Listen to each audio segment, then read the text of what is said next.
Antoine Robitaille. Écoute! Oui, j'écoute. J'en suis pas revenu de ce qu'il a dit. On est là pour aider. Ben, je trouve que oui. On veut aider. Je suis là pour aider. Ouais. OK. Prise 2. Écoute! Antoine Robitaille. La rencontre. Robitaille du Trisac.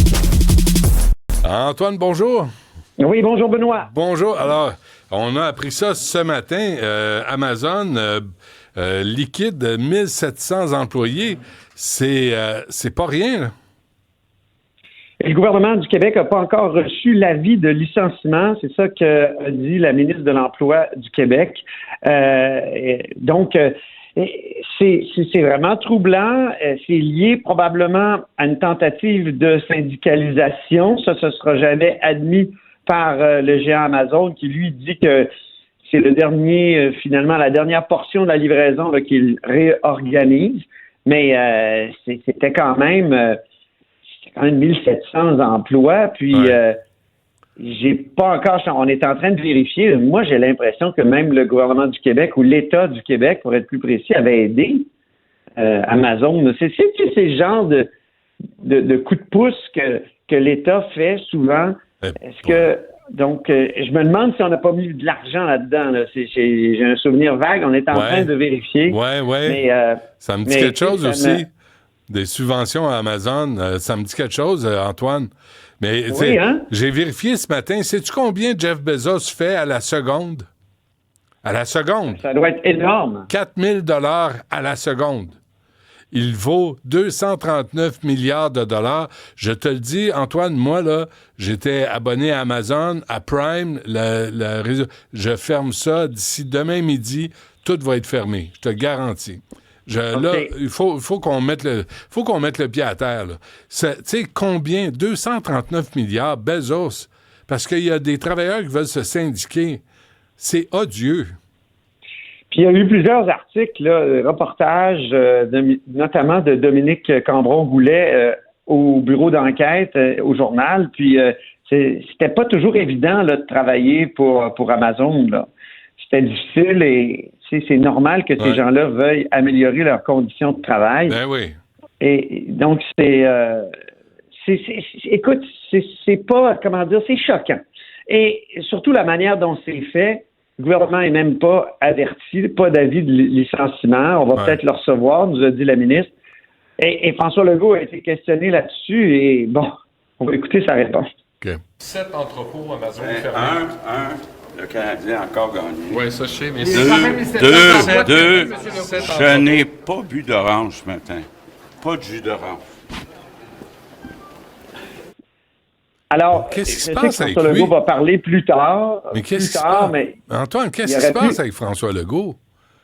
Il a vraiment perdu sa boussole. Lui qui avait dit qu'il agirait en bon père de famille, qui veut protéger les Québécois. On va passer à travers ensemble les difficultés actuelles. Disons que pour une première réponse, là, c'est pas ce qu'il y a de plus fort. Je pense que ça ne tentait pas de répondre aux journalistes là, et qu'il répondra plus tard. Là, il paraît que vers midi et demi, là, il s'en va à une réunion du Conseil de la Fédération aussi et avec le premier ministre fédéral. Mais écoute, c'était pas sa meilleure réponse. Tu sais, des fois, je peux comprendre. C'est une façon de dire pas de commentaire. Mais il y a d'autres façons plus claires de dire pas de commentaire ou dire je vais vous parler plus tard. Tu sais. Ben oui. Peut-être qu'il n'est pas prêt. Puis moi, tu sais, je peux comprendre qu'un politicien n'est pas toujours prêt à donner une réponse.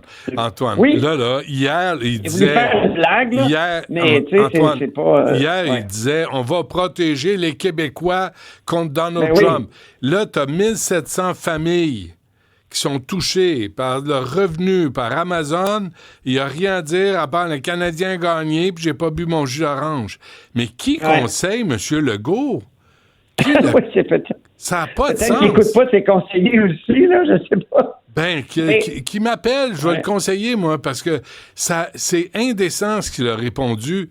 Les familles, il y a 1700 familles, là, ils perdent leur job. Puis lui, tout ce qu'il a à dire, c'est le Canadien a gagné, puis j'ai pas bu mon jus d'orange. Voyons donc.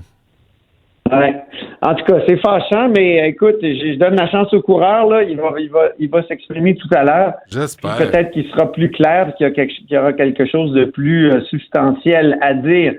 Quand il y a les libéraux aussi qui ont commenté l'affaire, on peut écouter Marc Tanguay sur Amazon.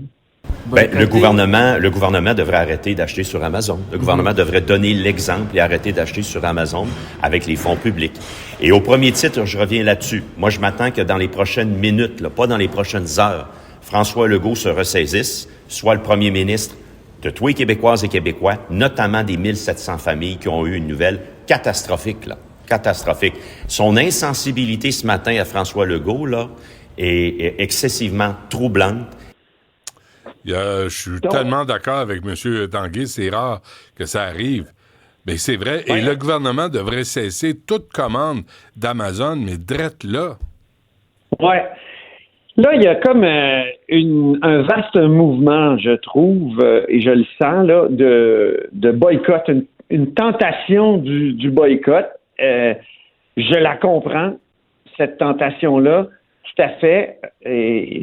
Amazon, est-ce qu'on peut effectivement s'en passer? Est-ce que c'est devenu incontournable pour l'État, par exemple? Est-ce qu'il faut revenir à l'idée du panier bleu? Je pose la question sans ironie. Là, Non, mais Antoine, il y a des fournisseurs partout. Moi, là, je vais arrêter la camelote que je commandais sur Amazon parce que j'étais trop vache pour aller la chercher dans les commerces. Je vais recommencer à aller dans les commerces.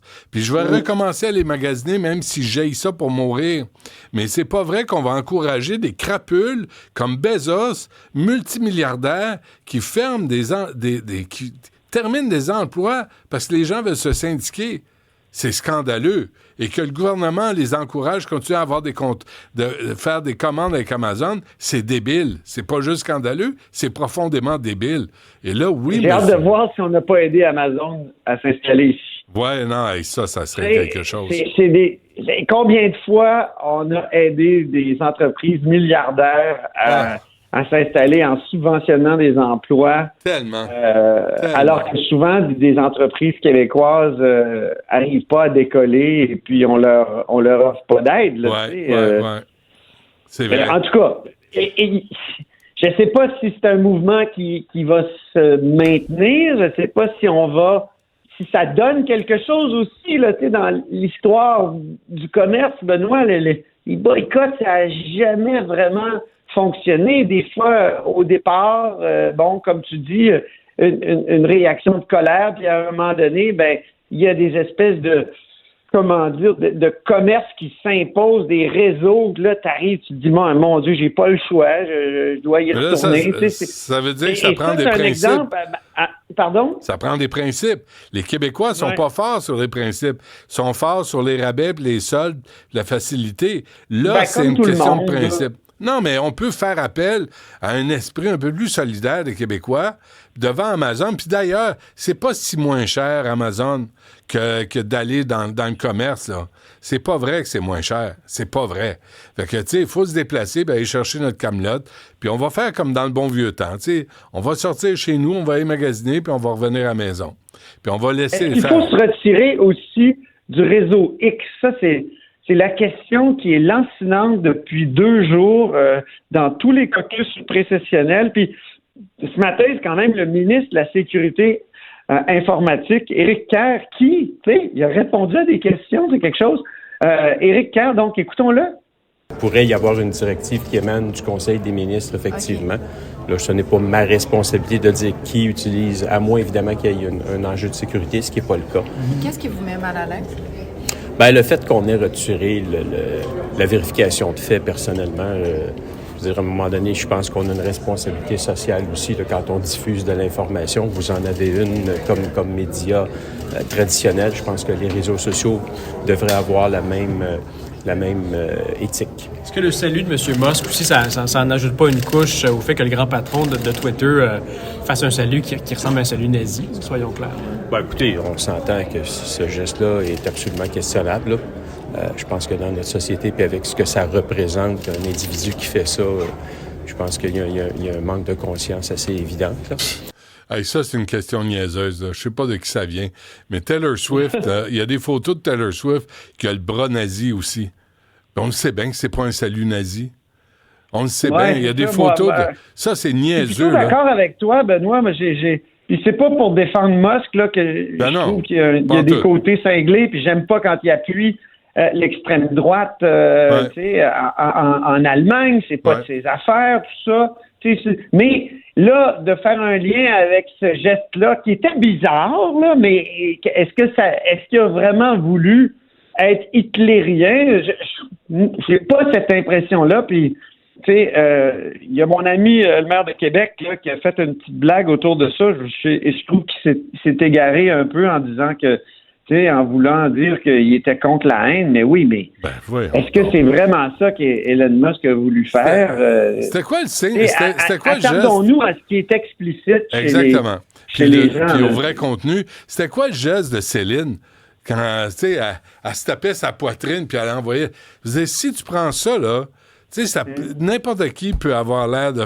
Dès que tu lèves le bras, comme moi, regarde, il y a trop d'éclairage ici. Oh non, attention, je fais le salut nazi, mais je veux juste me cacher de l'éclairage. Là, on va prendre ça hors contexte, on va dire, regarde, c'est ridicule. C'est ça, c'est trop facile, puis c'est une manière de dire, voilà, j'ai trouvé une espèce de dragon à combattre, là, puis...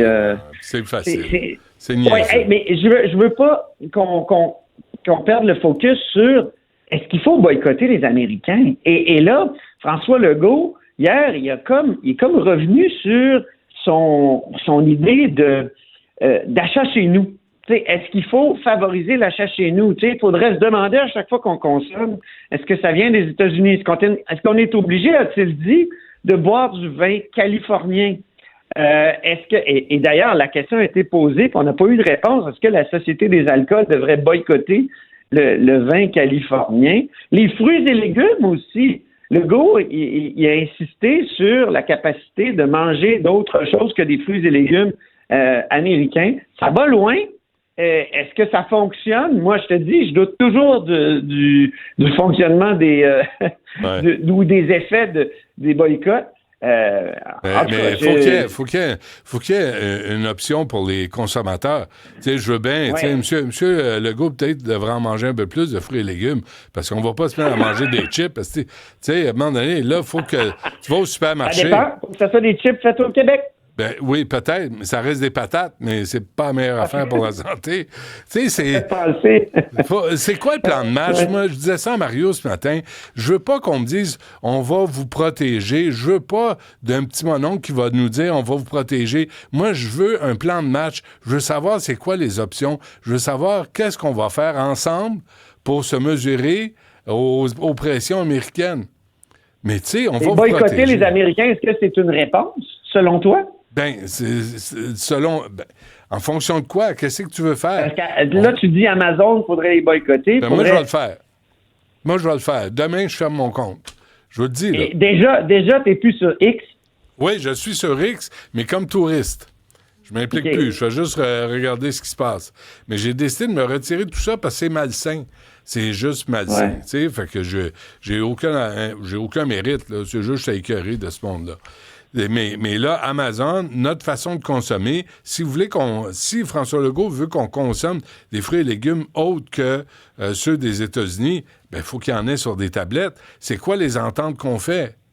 Est-ce qu'on négocie avec des producteurs étrangers? Est-ce qu'on s'arrange? Le ministre de l'Agriculture a été questionné là-dessus, puis il a mentionné le programme de serre. C'est vrai que il y a eu toutes sortes de subventions puis d'aides aux serres au Québec. Il y a un peu plus de production, là. Allons-y. Pas encore autant qu'en Ontario, mais c'est vrai qu'on trouve des tomates faites au Québec comme jamais, des fraises même maintenant en plein hiver. Donc, il y a peut-être moyen d'être plus autonome, effectivement, mais ça prend un plan de match. Plus cher à court terme. Ouais. Ça prend un plan de match. Il faut que tout le monde fasse sa job. Mais si c'est juste des slogans ça fait des guerres commerciales aussi. Chacun veut s'isoler. Chacun veut devenir plus autonome. Est-ce que c'est la bonne façon? Moi, je me questionne. Il n'y a personne qui a jamais gagné une guerre commerciale. OK. Un mot, Antoine, avant qu'on se quitte sur Paul Saint-Pierre Plamondon. Oui, il vient de finir son caucus et il a comme donné raison à Donald Trump sur la frontière. Il dit, on a été de mauvais voisins.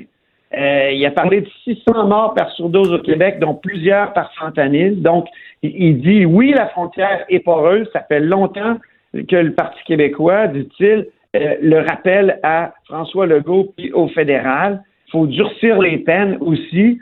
Donc, il faut augmenter les effectifs à la frontière. Il a dit qu'il faut une escouade policière spéciale, notamment pour Akwesasne, où il y a beaucoup d'armes à feu qui viennent des États-Unis. Ben oui. Donc, c'est toute une proposition de la part de Paul Saint-Pierre Plamondon.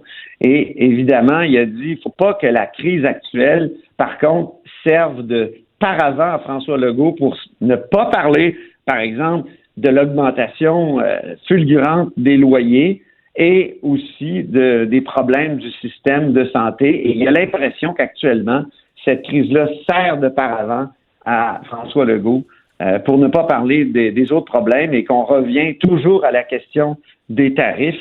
C'est bien commode pour François Legault. Très bien. Antoine Robitaille, merci. À demain. Merci. À demain.